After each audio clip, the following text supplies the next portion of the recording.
Le pouvoir de la prêtrise unit les hommes et les femmes, les fils et les filles et les familles. Commençons par le début de votre vie terrestre et réfléchissons au moment où le pouvoir de la prêtrise devient très important pour vous personnellement. Quand vous étiez bébé, vous avez reçu une bénédiction et un nom de la part d'un détenteur de l'autorité d'agir au nom de Dieu.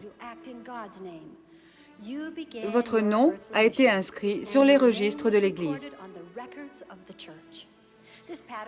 Cela se faisait déjà avant la naissance du Sauveur. Zacharie et Élisabeth ont présenté leur fils pour qu'il reçoive un nom et une bénédiction. Le nom de l'enfant avait été révélé à Zacharie par un ange. Il devait s'appeler Jean, le précurseur de Jésus-Christ. Cette bénédiction de la prêtrise fut donnée par le pouvoir de la prêtrise. Quand vous êtes devenu membre de l'Église, le baptême a été la première ordonnance de la prêtrise où vous avez fait une promesse qui vous a permis de vous engager dans la voie qui ramène à notre Père Céleste. Vous avez été baptisé par la même autorité que Jean-Baptiste a exercée quand il a baptisé Jésus-Christ. Le don du Saint-Esprit après le baptême est l'ordonnance essentielle de l'Évangile suivante. Un détenteur de l'autorité de la prêtrise de Melchizedek a posé les mains sur votre tête. Grâce à ce pouvoir, vous avez reçu le Saint-Esprit. Le Saint-Esprit peut être votre compagnon pendant toute votre vie. Il est donné pour vous guider, vous instruire, vous réconforter, vous inspirer et vous témoigner de la réalité du Sauveur et des vérités de l'Évangile rétabli. Le pouvoir de la prêtrise et l'importance de ces bénédictions ont pris une signification toute spéciale pour moi quand j'avais votre âge. J'avais 15 ans. Mon père et ma mère étaient loin de chez nous. Ma grand-mère était avec moi. J'ai eu une grave infection de l'oreille. On m'a conduite d'urgence à l'hôpital. J'ai dû être opérée immédiatement.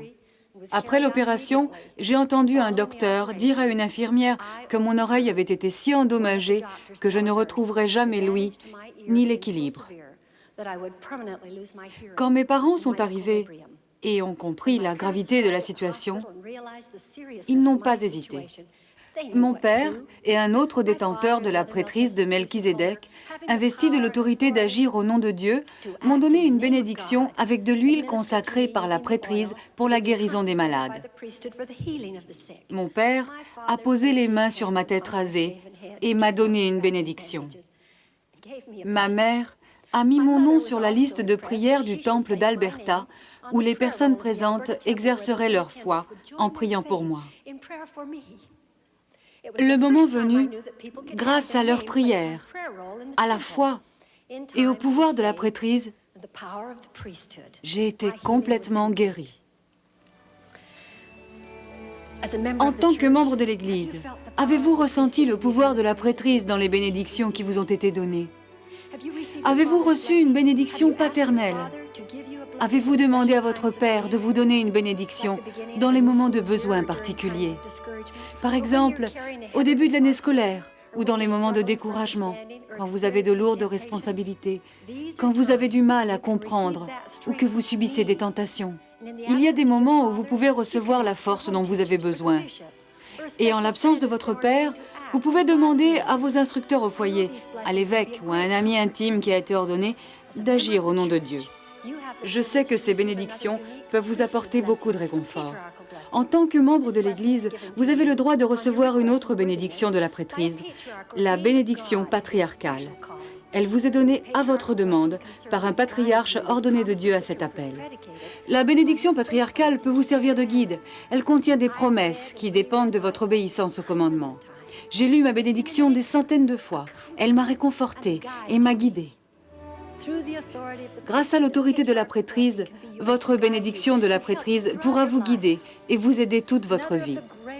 Une autre bénédiction de la prêtrise destinée à nous bénir a été instituée par le Sauveur tout à la fin de son ministère terrestre. Au cours de la dernière scène, Jésus et ses apôtres étaient assis ensemble. Il prit du pain, le bénit, le rompit et leur donna en disant « Prenez, mangez en souvenir de mon corps que je donne en rançon pour vous. » Il prit ensuite une coupe, rendit grâce et la leur donna en disant « Buvez-en tous, en souvenir de mon sang de la nouvelle alliance, qui est versé pour tous ceux qui croiront en mon nom pour la rémission de leurs péchés. » Tous les dimanches, des jeunes gens qui détiennent la prêtrise d'Aaron préparent et administrent la Sainte Seine. Chaque membre digne a le droit de la prendre et de recevoir les bénédictions promises dans cette ordonnance de la prêtrise. C'est aussi par l'autorité de la prêtrise que des jeunes gens et des jeunes filles sont mis à part comme messagers de la vérité et pour enseigner l'Évangile comme missionnaires appelés de Dieu par l'intermédiaire de son prophète. De même, dans le temple, tout se fait par la prêtrise.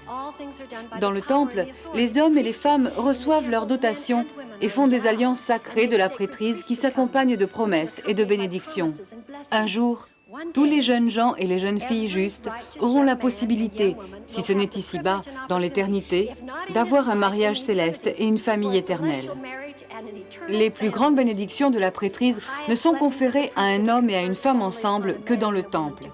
Cette ordonnance de la prêtrise est nécessaire à l'exaltation dans le degré le plus élevé du royaume céleste. Comme l'a dit l'apôtre Paul, dans le Seigneur, l'homme n'est pas sans la femme, ni la femme sans l'homme.